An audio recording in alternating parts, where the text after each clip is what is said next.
I'm Delta Work, and this is Very Delta. Today on the show, I am joined by the Cuban Missile Crisis of Burlesque, the one and only Tito Bonito. We talk about croquetas and assholes. The T is silent. But first, do you want to see me go off? Because I think you want to see me go off.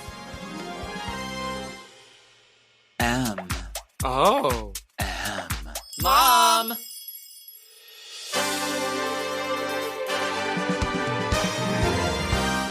Are you a lady like me? Introspective, beautiful. Oh, are you intellectual like me? Beguiled by a bargain? You like wild times? Oh, like me? Are you serving the community like me? Well, if you are, then you must be very Delta.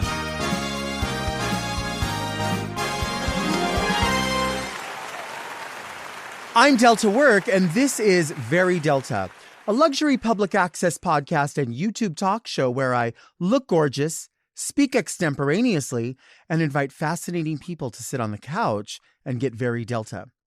Very Delta is for the woman who knows what is remembered is up to you. But first, let's get into some things that are very Delta. You know what I don't need? I don't need two Dollar Trees in the same shopping center. I hold the space for Dollar Tree. I love Dollar Tree. I could go to Dollar Tree every single day and find something different because I'm open to it. Baby, I want seasonal items. I want Renews-It candles from last Christmas.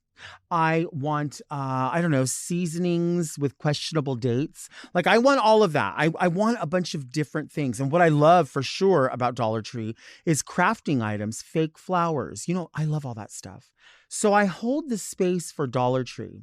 But recently, and this might be regional, it is regional. So if you are outside of the state of California, this may not specifically apply to you in a literal sense, but you've experienced this in other ways, I'm sure. A few months ago, out of nowhere, all the 99 only stores closed. Just cut ties, they were gone. Since 1982, we've had 99 only stores. That's what they're called, 99 only. So once they closed, we heard immediately, hold on. The former CEO or Beep Bop Boop or whoever it is of Pick and Save, which later became Big Lots, said he had a plan. He thinks he has the investors to purchase all of the 99-cent stores and save them. So he said, after about 3 months after them closing, I think we can rebrand this. We can bring this back and everyone can have their 99-cent stores back, maybe as 99-cent store. But here's the thing. I then see an article the other day, and the article says all the 99-cent stores in Southern California have been purchased and they will now become Dollar Tree stores. Okay. And everyone was like, oh my God, I can't believe it. Just in time. They saved the day. They're saving the day. They're saving 99-cent store. I have questions because I want to hold the space for this idea that maybe they can fix it. Maybe Dollar Tree is going to somehow incorporate this brand and this sort of business model of having what 99-cent store had, which is produce, a lot more food items, a ton of similar but different seasonal items, bakery items that were brought in from other stores, bakeries, I guess. But I don't know that that's going to happen because if they're just becoming Dollar Tree again, I don't need two Dollar Trees in one location that are basically stores that have one employee and no merchandise. We already have that. So I don't feel like the day is being saved. I think we're now saying, because listen, in my city, there is a Dollar Tree and a 99 that were in the same shopping center. So what's going to happen? Are you going to pay rent on a bigger Dollar Tree and take everything from the smaller one into the bigger one and then just have it be fucking empty? I don't know. Again, these are just questions. Maybe they have the plan. I don't think anybody makes these purchases without a plan. I feel like I'm owed an explanation. I feel like I've spent enough money in there that somebody should have personally come to me. I feel like I'm the representative. They should have come to me and said, how should we do this? How should we move forward? I think it only makes sense. I make my flower arrangements from there.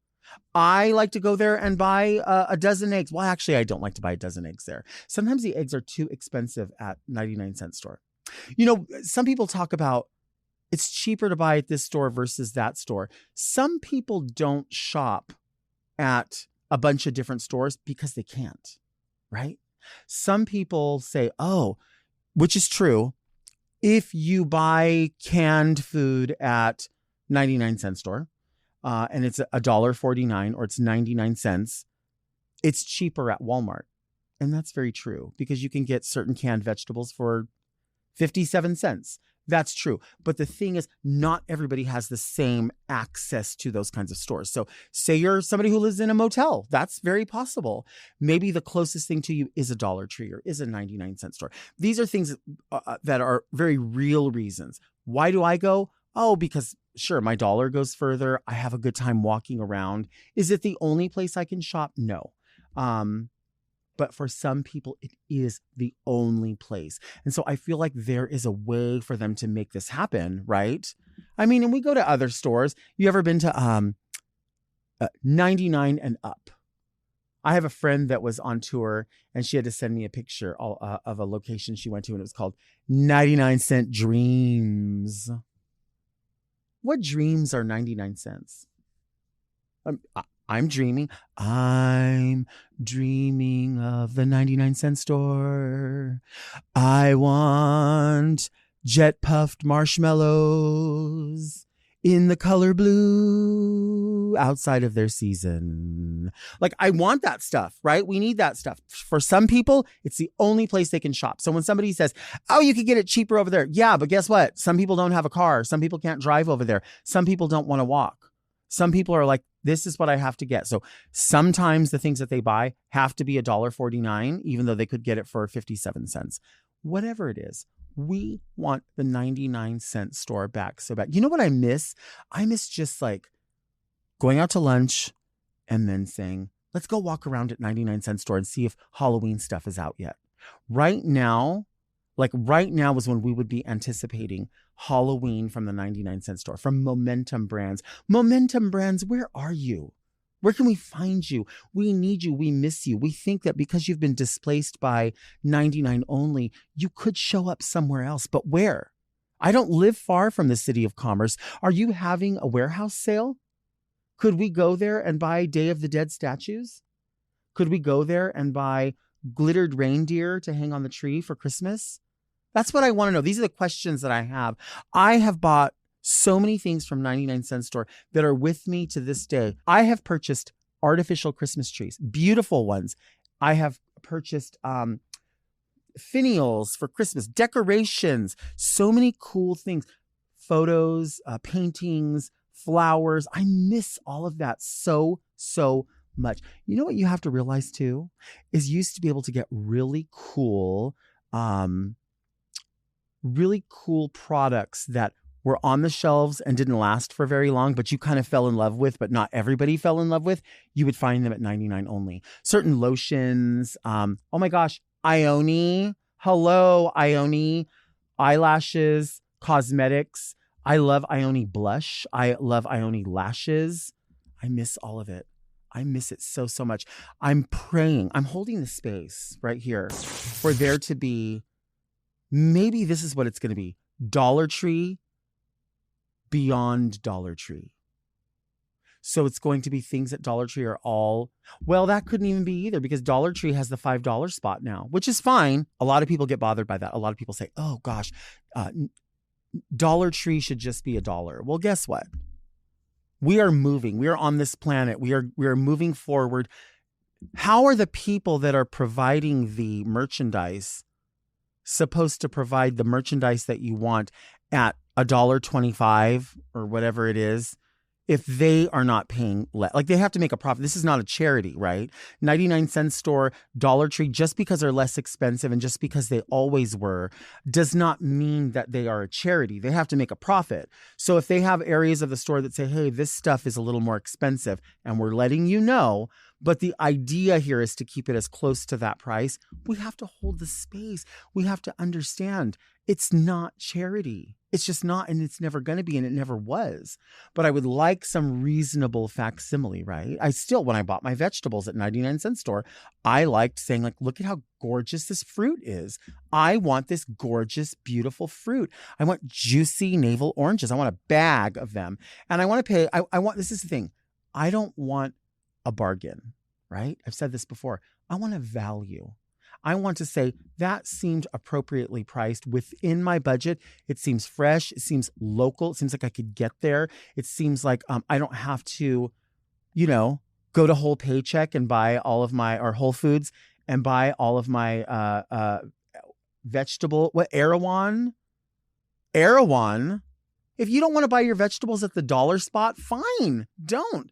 But I do. So I'm waiting. I'm just throwing my questions out there because I feel like we're getting a lot of different stories, right? And I drive by the 99-cent store and sometimes I can see the lights are on and I think someone is in there planning. Someone is in there restocking. Somebody in there is like, wait a minute, we got the wrong message. We are actually not closed. Peel that paper down, put a sign up on the wall, turn the lights on, curtain up, light the lights, play it, boys. You either got it or you ain't. And boys, I got it. You like it? Well, guess what? I got it. And that's what I hope. I hope someone's in there. They're ready to relaunch. And I know it's not true because I saw that Dollar Tree slapped on there and I said, oh, for God's sake, really? Really? I feel like that's kind of like, this is like the vibes that I get is like, when you have the friends that are in a relationship and they fight all the time and then they're like, oh, we're done forever. We're done. And then all of a sudden they're like, we're having a really good day. We're having a really good day. This is going to work. And you're like, oh God, if I hear one more time that you're having a really good day, you're not. You're bad for each other. So the fear that I have about this relaunch is like, don't worry. We can bring it back. And I'm like, can you? How though? How is she though? How can she though? Can she bring back my Salad Express? Can she bring back my Bolt House smoothies? Can you bring back my Sunny Delight? Can you bring back those rows and rows and rows of kielbasa behind the thing? Can you bring back a gift wrap aisle? Can you bring back day-old baked goods? Can you bring back, I don't know, or Oreos from Germany? Like, what can you bring back? Because that's what I need. That's what I want. That's what I require. That's what the people need. And I'm here to tell you, if you play in my face or the face of my people, we will fucking ride at dawn. I'm telling you right now, we are the consumers and we've already realized we can live without it. But if you say you're coming back, you better come back correct. Because if I let you back into my life, it better be right. Listen, this is what I plan to do. I need to reach out to somebody. I need to show up in drag to the ribbon cutting of a 99-cent store relaunch. And if it's under Dollar Tree or whatever name, but if I find out that they have produce, bakery, seasonal, and it looks like the old 99-cent store with the same business idea and the best tote bags you ever saw in your life, I'll show up in drag. I'm going to need a little of this, but I'll show up in drag and do the ribbon cutting. Maybe I get a gift card or something. I would love to. Hi, baby. Oh, I know. We're back. We're back. Oh, Carol Ann, I love you. We're back. I love it. I hope 99-cent store comes back. If I was at the ribbon cutting for the 99 only relaunch, I would say, hearts gather round. Please join me in a prayer. And we would hold hands like this. And we would say, we have been rediscovered. We have been reimagined. We have been seen all over again. We are here united together.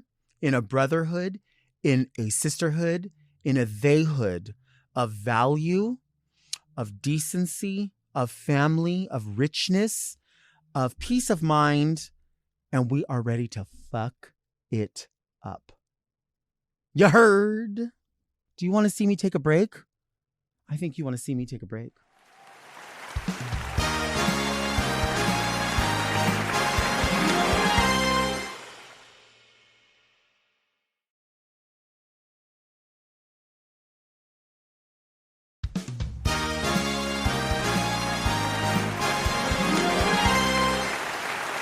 Today's guest is an international star who has been lauded by the Burlesque Hall of Fame as the most comedic.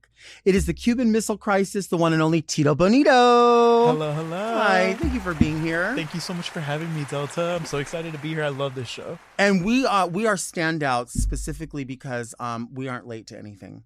Correct. We are early. Correct. Especially as Latinx people. Right. We are always going to be early, not on time. Right.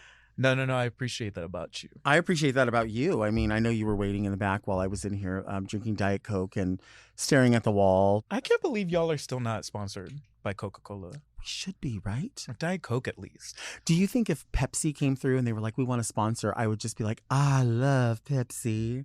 I think if the price is right. Right. You'd probably be like Brittany, where she was like, I like Pepsi. What are you talking about? Pepsi's great. That's the best clip ever. She's like, she was on fire. I'm so happy you're here. And I wanted, I feature these all the time because I love them. But I had to go. I saw this banana at a store a couple of weeks ago. And I was like, I have to get the banana. They have to go together. Because I just feel like what you do brings so much joy to people. And I love that you play with not just innuendo, but sometimes you're raw in someone's face. And then it comes back to this coquettish thing. Where did you learn all that? I feel like I've always been, even though I've been very, very apprehensive to be in the limelight as a child, I was always very charming. That's something that was always given to me as a characteristic of myself, of my personality. So I think that's just built up over time, especially in burlesque. As a male, there is a lot of people who aren't always welcoming of my presence. So as the host, I have the ability to kind of win them over and show them that even though they may expect certain things to happen, we're all in it to have a good time. Right. And that is an interesting space to be in because I feel like, especially now, we're in a place, I can speak from the drag world, where we're finally at a place where we are trying to not just embrace, but showcase all different sort of facets of drag. For a long time, people thought drag kings were so new, and it's not new, and it's not niche. Mm-hmm. But when you only see certain things celebrated on television, this is the only kind of drag there is. The people that are consuming it that never go to a nightclub think that that's all there is, right? Mm-hmm. And so the same goes with burlesque. People always think it's just drop your dress and then walk forward and let me look at you. And there's so much more to the tease than that. Or the Christina Aguilera and Cher movie. That's a big one, which I actually don't hate because I appreciate that it brought burlesque more into the mainstream. And I still feel like it's growing. So it's still like very baby in the minds of people. But it's still something that I don't know. Once people see it in the right setting for them, it's just like drag. It's like revolutionary to them. I really feel like, and I think you do too, everybody can incorporate a little bit of burlesque in their life, whether it's forever, whether it's for a fantasy for a partner, or maybe they just want to, I think we were all born to stand out, not to blend in, right? So maybe some people are like, hey, for my birthday, I want to work on something to show my friends at a party. Back in the day, people would have a party trick, but that's not real. This is more like a showcase of an art form. What could somebody do if they wanted to start learning? I know you teach lessons, right? I do. There's a ton of amazing, especially now with the internet, there's a ton of resources to find different teachers, different styles that you want to do. I mean, honestly, especially even just Amazon, 12 years ago, you couldn't buy pasties and like leggings or different kinds of sexy lingerie on Amazon, but now you can. So just honestly, one of the biggest things I do when I host, being a cisgendered male, is having that voice to be able to tell the men in the audience that are looking at their wives and girlfriends like, babe, you got to try this when you get home. I want all of them to look at their boyfriends and husbands and just be like, you first, because it is for everyone. And like, the idea of just even butt tassels. Everyone has a butt. So why not just have some fun, not take it too seriously, go home and play your favorite song, and just take off your clothes a little slower than you normally would have. Just see Yeah. how it makes you feel. Some people, it is not their thing, and there's nothing wrong with that. But I think a lot more people would have a little more fun in life if they just, try things that interest them, but they, honestly never saw within themselves. I think it's definitely something that like people will watch burlesque. There's so much you can take from it just in your own natural daily life. Like there's so much flourish you can use. There's so much. I've seen so many people take off a glove in so many ways. Very true. And I feel like I've seen Dirty Martini do this thing where the glove comes off and then it sits on her bust and then it just pops off. Yeah. And if you think about just that one little thing, makes everyone stop and look and stare, and they think, whoa, the power in that. The power in like just what's been done with your body and where it went and what a glove symbolizes, what it looks like. There's so much innuendo in it, but it's magical. Some people, when they do, I think a lot of people have this view of burlesque that the look is always required to be a vintage look. So some people go, oh, burlesque, that's pinup, right? And they think it's one decade or one specific look. So when you do feature what it is that you do, there are a variety of different looks that could be any decade. But then when you do something else like outside of it in your feature just for specific dance, it could be a modern look, right? Yeah. What is that? Why do people, you think, have that view that it's only to be a vintage look? I think that's just something that they go to. I think people still are learning. I think burlesque performers are still learning what they're able to do with burlesque. So I think if we are as artists trying to figure it out, the audience is still, a little bit behind us. So I think also everyone loves nostalgia, so they kind of want a reference point to that. The Roaring '20s was a big thing that everybody wanted to have. But I think people just really don't always have the best reference points to things. So, and even though that's not a bad one, it's still something that like people haven't really wrapped their heads around nerdlesque and neo-burlesque. Right. Just doing regular new songs, even in vintage outfits, and not performing to an older song. So once people see that more, my goal is always to have just burlesque continue to happen, because like I do really feel that when people see it, they really, especially if it's fed to them in the correct way, even if they're a little bit kind of second guessing it, if they're presented it in the right way, it's revolutionary for them, just like good drag is. Right. So I think that's really why. Yeah. And I always think, I mean, when I look at what you do, you allow people to have a freedom about their sexuality and understand the time and place and difference between sexuality and sensuality and being funny about something and being sincere. It can all happen at the same time, right? Yeah, absolutely. I feel like that's the magic. I love the way you talk, because you just say it in such an eloquent, artistic way. And it's the perfect way to describe what I try to do, because I do think that a lot of people come into it very kind of like, even if they're into it, there's a good majority of people that come into burlesque shows kind of a little bit like, because sexuality is still seen as such a not comfortable thing. And so when they laugh at it, when they can enjoy themselves, it really kind of opens themselves up, not just watching a show, but just almost like psychologically. Right. I mean, I can remember my mom going to Vegas to see like just like one of the traditional shows with the backpacks and all of that. And I remember thinking in my mind, oh my gosh, I wonder what my mom's going to think of, like, bare breasts or butts or whatever. And like, I ended up asking her, I'm like, what did you think? And she's like, oh, it's such a beautiful, beautiful show. Like the showcase of these beautiful bodies. Like it's so, and I thought, does it make you uncomfortable? Because in my mind, again, still sort of raised in this place where like you don't look at certain things with your parents. And she was like, I understand why you're asking, but it's not uncomfortable because it's so beautiful. It's art. The people that don't appreciate that are hung up on something else. Oh. And she's like, and I don't want you to ever be hung up on that and to be fearful of that. And that's like, because I think you're in a space too where you do entertain in front of a ton of women or women who have their husbands maybe there, and you play a fun game, which I think is funny. And that's where you can be very forefront about it, because maybe you sort of edge them in a way, and then you get there, and that is your brilliant psychic abilities in your game called Cut or Uncut. Which is perfect. How do people respond to that?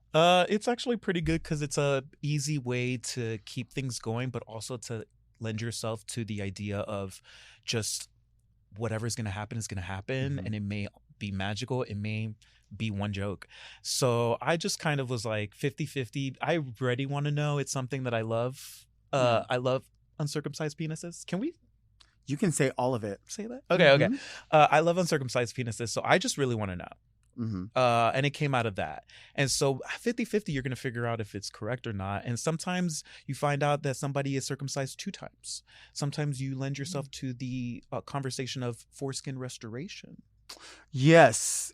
And you can build up a lot off of that. So I'm trying to do more. When I host, I try to think of it more like I'm the audience's friend, and we can talk together and have conversations together. More stand-up, but yet still hosting and kind of having that division between the audience. So it really is just to have fun. And I still, I'm a big person on consent and making sure that everyone is having a good time, but they want to have a good time. So just talking to the men most of the time, I think they just let me have the right answer to like have the show be exciting because they know, Right. So, and even if I get it wrong, half of the time I can just say, thanks, I have a visual now. And I just keep the show moving along and not, trying to just awkwardly try to figure out everyone's genitalia situation. What, do you have any advice for the amateur penis soothsayer that's trying to figure out how can I best assess the situation? How would they know? Wait, what are some tips? Can you say that one more time? That was beautiful. Penis soothsayer. Soothsayer. Wow, I'm going to try that a couple times. Do I have anything as far as advice for them? No, just have fun. Like, ask people consent. That's really honestly the biggest piece of advice I can ever give to anyone talking about anything that isn't themselves. Just make sure you come from a place of love. And I've been known to be able to cast my predictions. And I have to tell you, it's usually for me, it's a taste test. So that's how I have to do it. Yeah. But everyone has their own way. Let's take a break.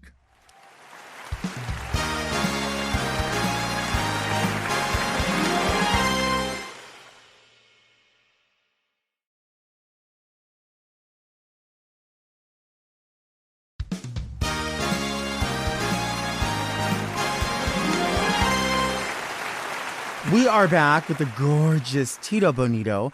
We were talking earlier about the joke of cut or uncut and getting to people, getting to them, sort of breaking it down. You know what I mean? Breaking it down to something that is just so simple, something that's so easy. When you are in audiences that are, say, largely women, because what you present is fantasy, and it's fun, but it's also sensuality and sexuality. Do you ever have audience members that may express an interest in you where you're like, oh, no, baby, it's not going to be like that. This began and ended up here.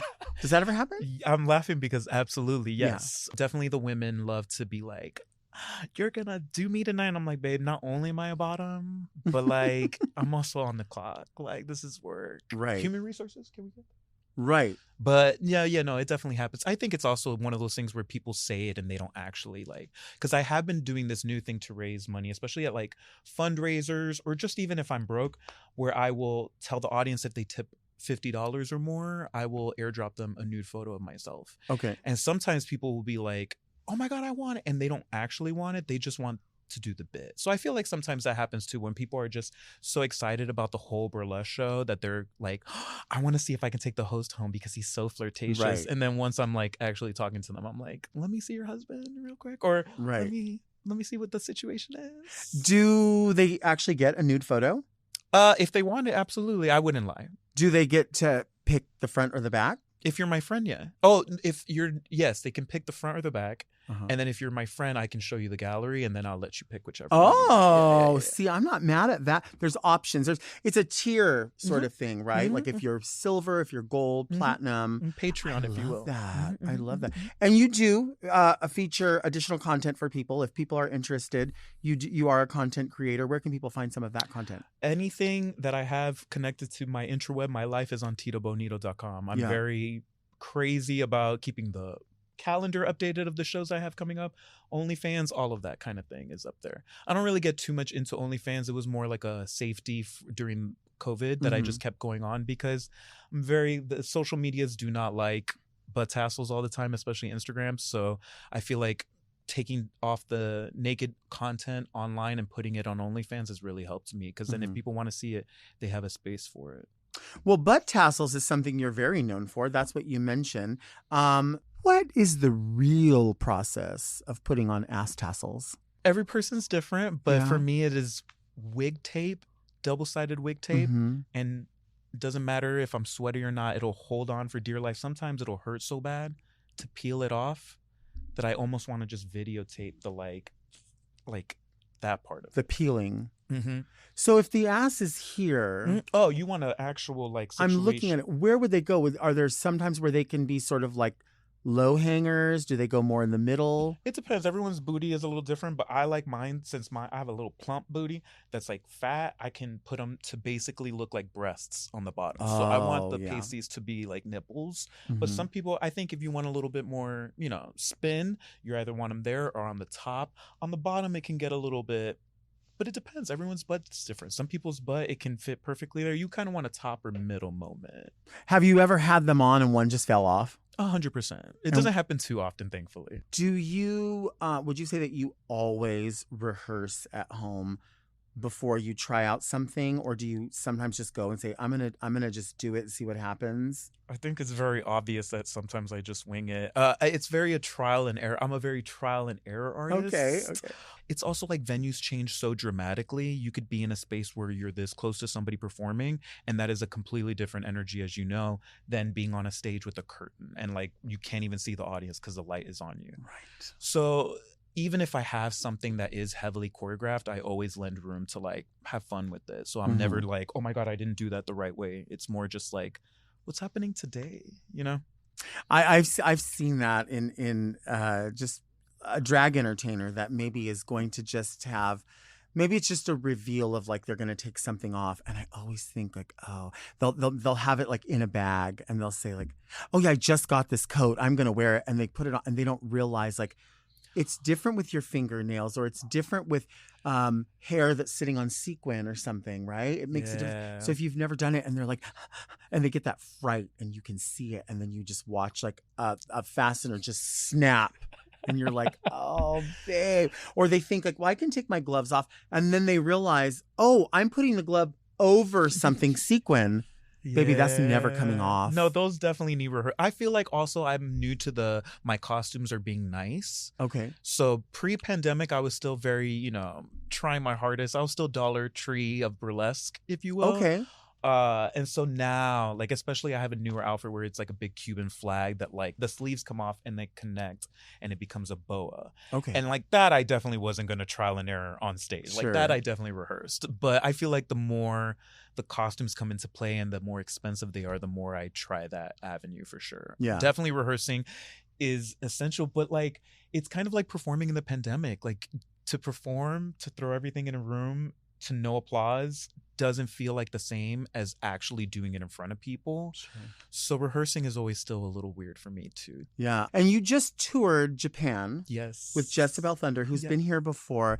You were the first two burlesque entertainers to receive visas for touring as burlesque entertainers. Yeah. What is that? Yeah. In Tokyo, our friend Nikita Bitch Project put the entire thing together. She had, we had all met performing in LA, when I first moved here 12 years ago.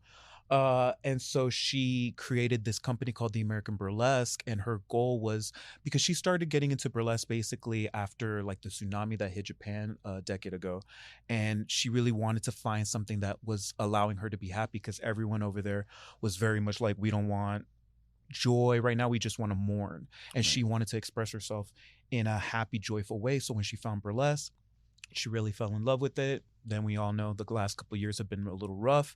So she created this and worked really hard to get me and Jezebel entertainment visas, because Tokyo did not see burlesque as anything outside of just sex work, which nothing wrong with it, but in their eyes was definitely not something that they award work visas for. So she worked really hard to get us to have that, which was really amazing. And I'm beyond blessed. We went to 3 different cities, did I think 6 shows, and still processing it because it was pretty incredible. But yeah. What is that like? What did you love about Japan? Everything. I was there for 3 weeks, and honestly, the first day that I got there, my friend Nikita had taken me to a Janet Jackson and TLC concert. Whoa. So if anybody knows me, they know I love TLC to exhaustion. And Janet Jackson was my first artist that I loved. So to have them both together, that has literally never happened in both of their careers. On the first day I got there, it kind of just was that kind of energy the entire 3 weeks that I was there. And then to be able to perform, I also performed a TLC song with Nikita that we do as a duet that was entered into the Burlesque Hall of Fame. And even Left Eye's mom made me a hat that Left Eye used to wear so that I could tour and perform with it. Because we do Mario and Luigi, so we do like a hip hop version of it. So I had a big like green, like that old Left Eye on the TLC tip kind of hat. So her mom made me, signed it and everything, and I was able to use that. So the whole trip was very magical beyond explanation. Wow. Yeah. But so you were born and raised in Miami, but went to school and college. Is that where you met Shea? Yes, in Chicago. Yeah, at Columbia College. Wow. And you did run around and get crazy together? Did you do creative things together? We did do a couple creative things together. We performed not only Chicago, Minneapolis. We performed there as well. Obviously, her trajectory went insane. And but her, Geez Louise, got me into burlesque. We were all a lot of college friends, Po Chop, a lot of the people that I'm still friends with, a lot of the people who still do burlesque and are really well known are still part of like the core college group. So that's pretty cool. That's amazing. I love that, and I mentioned Shea Couleé, because it's interesting how creative people really are very connected through one or two people. It's really not much different. And, you've been on this set before, but in another capacity. Yeah. Because you've been featured in Big Dipper videos because you're friends with Big Dipper. And you've done your rehearsals and your performances right here in this spot. What is it like being in a Big Dipper video? He featured me in the first one. The first one was Lookin', the car wash, epic car wash video. And he had me do my infamous butt tassels in some soapy water and wash the car with that. So that was very interesting because I just kind of didn't know what to expect, but it was just so much, beautiful men everywhere. Like it was just a lot of energy. It's still one of my favorite videos. I still think that it was robbed for the 2018 MTV Video Music Awards. I could see that. And you're not the only person who said that. Yeah. Do you face much competition with other entertainers that do similar to what you do? Or I know we talk about people stealing ideas, and that's completely separate. That's like a thing that we can point a million different ways and get over a million different ways. But are there things where it's like, this is my venue? This is my thing. Is there not much of that? Yes. Not with me. Okay. I'm very, especially male burlesque is something that is still so, Latin burlesque, male burlesque is still a minority within multiple minorities. So I'm very open whenever I see anybody that, even if another male was doing my same song, I really could care less. It's more the idea of if we can create together, if they create awesome things, if they are adding something to the community of burlesque is amazing. So I don't have any sort of competition. I think you've talked about this in other episodes. I think a lot of that is put on ourselves because that's just the way we were trained with sports growing up. So, but there is enough space for everybody. That's something that Left Eye always used to say. Like literally there's space for everyone. And that idea, especially in a space like burlesque, it's really weird to try to like gatekeep anything. That's even why I moved to LA, because LA is such a massive entity and it's still such a small blip in the burlesque world. Sure. So I would love LA to have this like plethora of a burlesque venue where it was just like all night, every night, something different would be incredible. As long as we were having a good time, as long as we're making art, I am never having a bad time. I love that. I love that. That's so fun.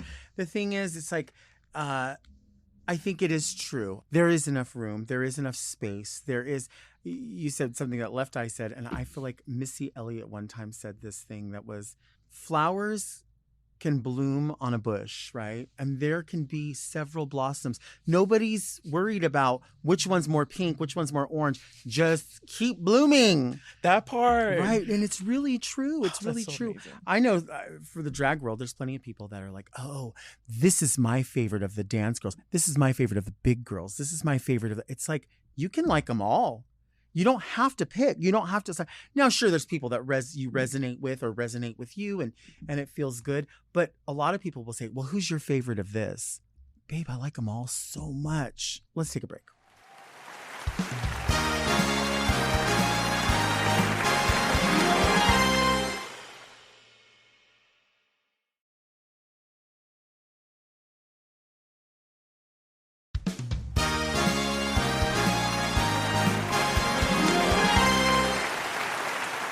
Do you cook food? I do. I love cooking. You do? Yeah. I don't do it too often. It's, being single, but Yeah. I do love cooking. Yeah. Do you have a particular dish that you like to cook? So I've been doing, Cubans have croquetas, Mm-hmm. and they are usually made with minced ham or chicken, sometimes bacalao fish, cheese, sometimes they're a little mozzarella. I like vegan croquetas. I've been making that because they kind of, the older I get, don't sit in my stomach too well. So I've been making vegan croquetas. Okay. And that's been really fun. We are back with Tito Bonito, who was just saying off camera, woof, woof.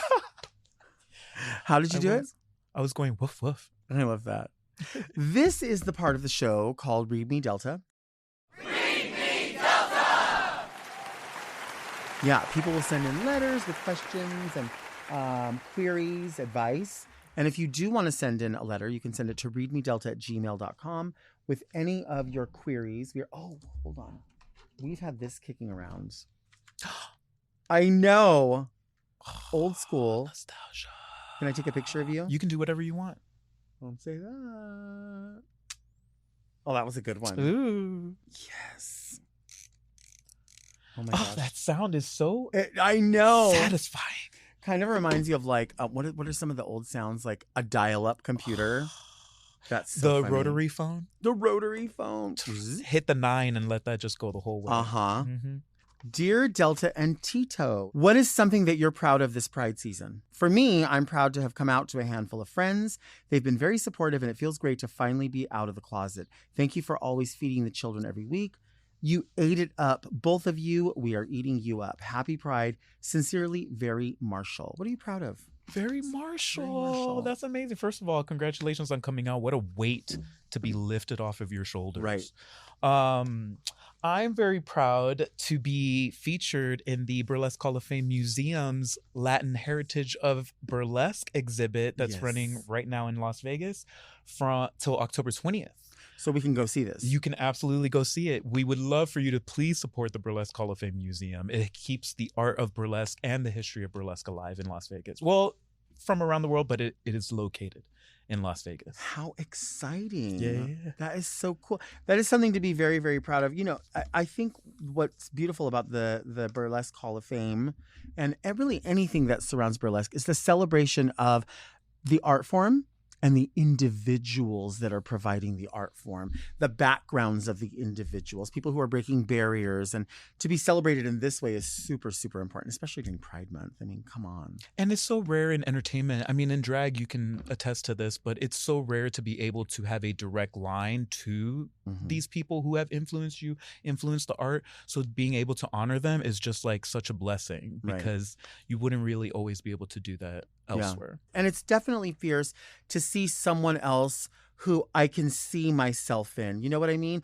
We weren't always raised seeing our exact selves or people who looked like us or who had our skin tones or had our voices or sounded the way that we sound, if that makes any sense to some people.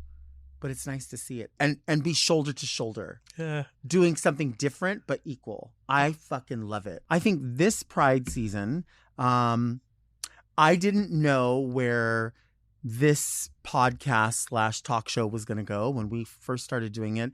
It was sort of it was a temporary thing. That's what we thought. We thought it was just, when Raja was going to be gone to film All Stars, we knew that we had to fill it in with something. So we thought, okay, well, let's do this. And I sat with Big Dipper and he was like, maybe you could just wing it.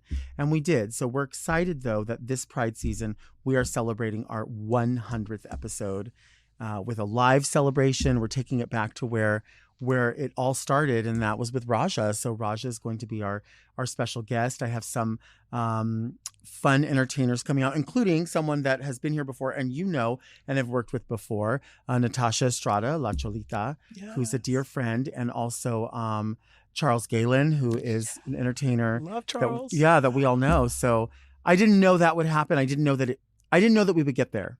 And I don't know. Is there maybe there's going to be 200, maybe there's going to be 500. I want thousands of episodes. And I think we're just going to be killing it. And I think it's okay. I've said it before. It's okay to look at it and say, we're doing what we wanted to do, right? Amazing. Congratulations. Congratulations to you. Congratulations to fucking us.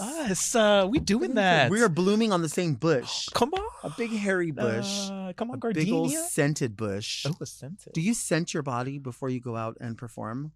Oh, yes. I do it with agua de violeta. Nice. So if anyone knows what that is, it's a little bit. And sometimes I spray my feather fans with them. So when I'm like whooshing in the audience, they'll get the extra little sensory. You want to know what I have in my storage unit? You're probably going to think this is crazy, but I really do have them. I have 2 sets of Dita Von Teese's fans. I have a turquoise set and her giant reds, her 6-foot red set.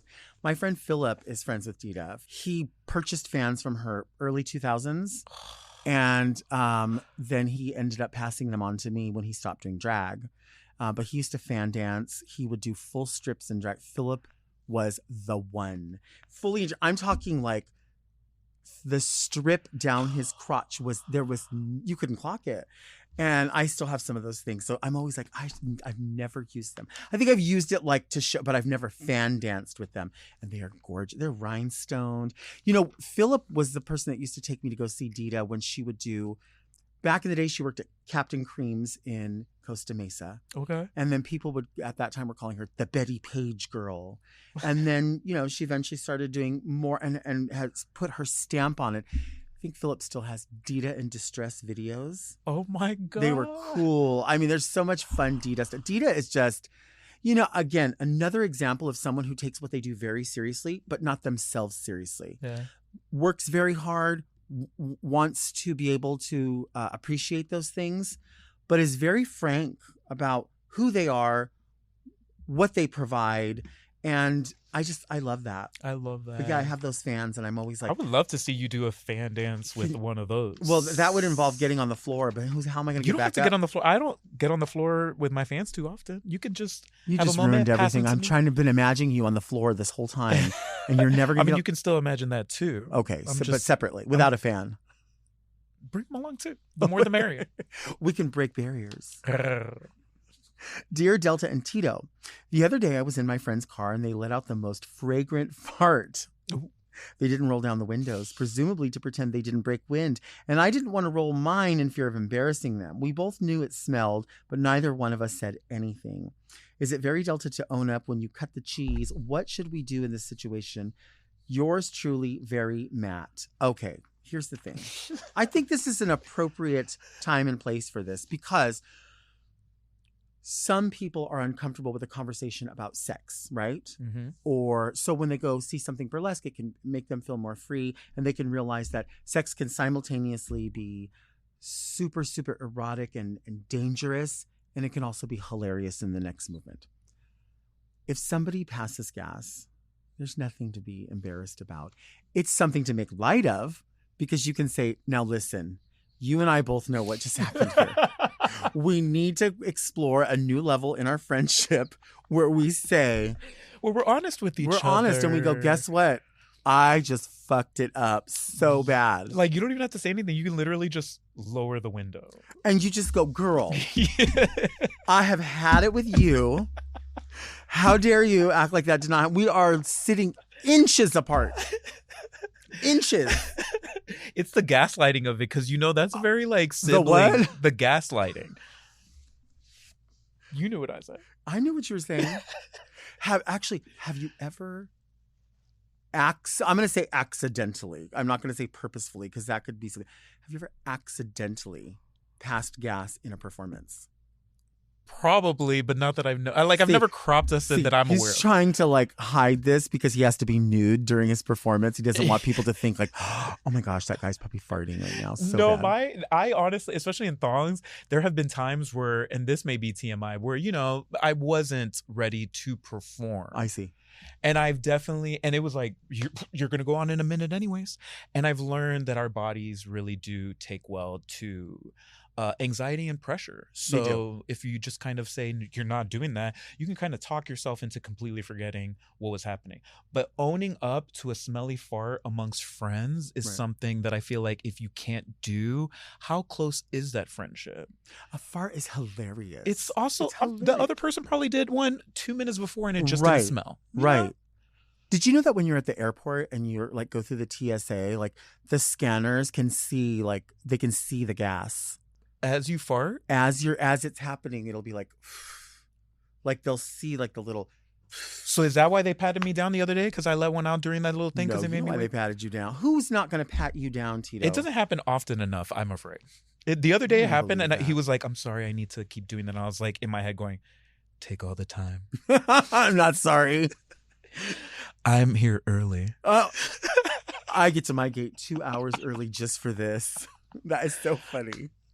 No, yeah, it's true. I mean, you don't want it to happen in a super inappropriate time. Like, that's obviously embarrassing. But here's something actually real quick. You said you weren't prepared to go out and perform, but you did the show and that was the thing. I feel like a lot of times, like, that is also the case with clean water. Like, because your water will run clean and you'll say, like, I'm prepared for the next activity.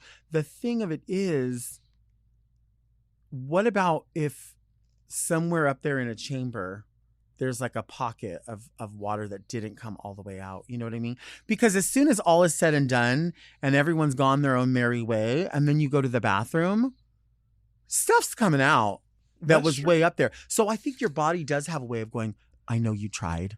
I know you did the best that you could.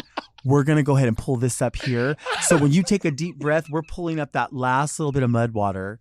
We're going to hold it up here. It's never going to reach down there until we could tell that everything is cool. I'm so glad I didn't experience that in my moment. But yes, I do absolutely believe your body. You know how people go, I know my body. Oh, yeah. I think your body knows you. Yeah. It does. I think it does. And it tries its best to save you from those situations, right? It does. It tries its hardest. But also thinking about farting in front of someone that you are in a tight situation with, I feel like the only part that you can kind of maybe be okay with lying about it is if it was a date. Like, you can kind of be like, oh, wow, where are we driving by? You know? I see that. Mm-hmm. Wow, there's cows out here? Even though you're in downtown LA, you know, like you can fake a police horse maybe. You can smell it in the distance. Right. I feel like that's an okay time to lie. But any other time, any other person, there's no reason to lie about it. Yeah.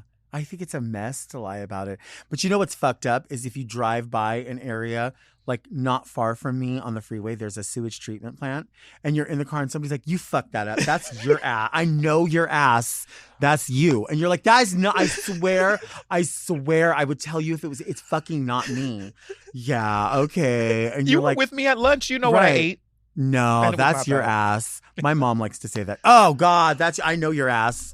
That's you. I created that ass. I know that's you. I'm like, that is fucking not even me. You know I would say it. You know I would. Yeah, okay. And then you can't get out of it because then everyone's like, you have a history of lying about your farts. And I know your ass. Yeah, but your mom is Latina. Yeah. So Latina moms love to guilt their kids. That's that's just embedded in them. So even if she's the one, with all due respect, mama work. She's the one. Even if she's the one, she's gonna be like, "Oh, you farted." Wow. That's you. That's smelly as hell. She'll say, "I've changed those diapers before." Yeah, like, a while ago. Yeah, up until I was 18. Like, then what? Like, it's not like that's a long time ago. You know what I mean? That's a long time ago. Thank you for being here. Thank you so much for having me, Delta. It's been so much fun. You're so easy. You're not. You're so sleazy. I meant that. I know what you meant. I feel like I could. There's so many other questions just because whenever anyone's here that wants to talk about burlesque, and it's only been a couple of people, a couple of friends that or anybody that talks about pageantry, all I want to do is just ask question after question because I'm such a fan. You know what I mean? And there's so much to unpack when it comes to burlesque or pack up because literally you can unpack how did you take it off, and then you can repack. How do you literally pack for a show? I mean, we could talk about that forever. Seriously. So you'll have to come back. Oh my God, please. Anytime you want me back. I love that. Thank you all so much for listening and watching Very Delta. Our show comes out every Monday. Subscribe to Mom Podcast YouTube channel and turn on your notifications so you never miss an episode. Search for Very Delta on your favorite podcast apps to listen to the audio-only version if you can't handle all the heat of this visual beauty. You can also sign up for our premium offerings on Mom Plus Gold by visiting mompodcast.plus, where you get weekly episodes of more Very Delta. Don't forget to send all of your questions to readmedelta@gmail.com. You can follow me on Instagram at DeltaWork. And where can people follow you? TitoBonito.com. But please, let's fix this Instagram. So Cuban Missile Crisis. If you can follow me, I'm heavily shadow banned on the Instagram. Isn't that it? Like, oh my God. They won't even let me go live anymore. They say I can go live. And then when I try to click live, they're like, yeah, don't do that. What have you done? I think it's just over time. I think also the fact that my Instagram title is Cuban Missile Crisis. Will they allow you to change it to Tito Bonito? I don't want to change it to Tito Bonito. You don't want to? No, Cuban Missile Crisis is so good. It's such a good tease. Like it is, but I mean, then it would line up everything to be the same, right? That makes so much sense. Stop. We'll see. Yeah. Well, hopefully that's not the reason. You came here and all you did was get made fun of, read for doing things. That's what happens when you get too many Latin people together, right? I'm guilting you. I know. I feel like I'm at home. Yeah, I'm sitting here like your old Thea. Not my old Thea. I feel like we're not far apart in age. Oh, well, thank you. I'm almost 40 myself. See? We'll see you next week, and until then, keep things very Delta. Yas. Go off, Delta! Very Delta is produced by Moguls of Media, a.k.a. Mom. Hosted by Delta Work. Produced and edited by Doug Robertson. Technical direction by Margot Padilla. With original theme music by Will Pitts. Media and design support by Stone Cold. And set design by Eris Sevilla. Executive produced by Alaska, Willem, Big Dipper, Camille Stennis, and Joe Cilio. Recorded at Forever Dog Productions. Is spanking someone else for fun very Delta? Yes. Oh my gosh, yes. Okay, so here we go, and action.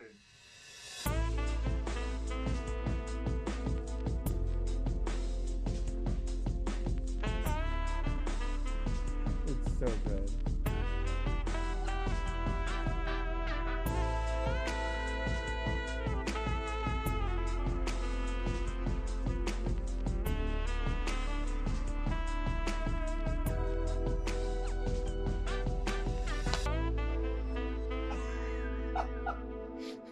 Mom! To listen to Very Delta ad-free, one day early, and to get access to more Very Delta and all of Mom Podcast's premium content, check out Mom Plus Gold at mompodcast.plus.